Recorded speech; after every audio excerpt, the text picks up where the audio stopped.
رسول کریم علیہ السلام نے یہ بات کھول کر سمجھا دی کہ جو کچھ بھی جہنم میں عذاب ہے نا وہ یہاں کی کرتوتیں ہیں۔ اگر خون کے دریاؤں میں بہیں گے تو اس کے کنارے پر کھڑے ہوں گے، پتھر لے کر سر باہر نکالے گا، سر پر مارے گا، کچلے گا، پھر نیچے چلے جائیں گے، پھر وہ خون کا دریا یہی سود خور لو، غریبوں کا خون دوسرا،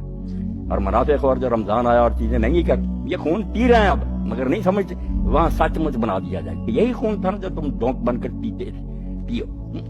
زانی لوگ جائیں یہ اس وقت بدبودار گوشت کھا رہے ہوں، پاک صاف گوشت پڑا ہوگا نہیں کھا رہے ہوں گے، بدبودار کھاتے یہاں بھی ہیں کہ حلال بیوی نہیں حاصل کرتے، حرام کی طرف بھاگ،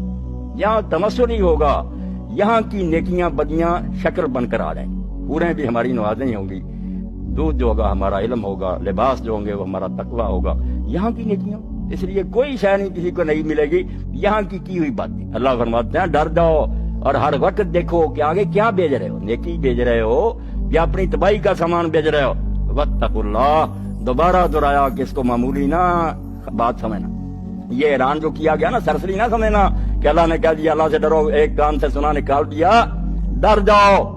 وقت آنے والا جب اس کے سامنے کھڑے ہو گئے، اور یہ بھی خیال نہ کرنا کہ اس کو کیا پتا ہم نے کیا کیا، ہم خود بھول گئے ہیں، اللہ کو کیسے پتا، فرمایا نہیں تم بھول جاؤ گے، ان اللہ خبیر بما تعملون، جو تم کرتے رہے اس سے وہ پوری طرح باہر ہے، اس کو کوئی بات نہیں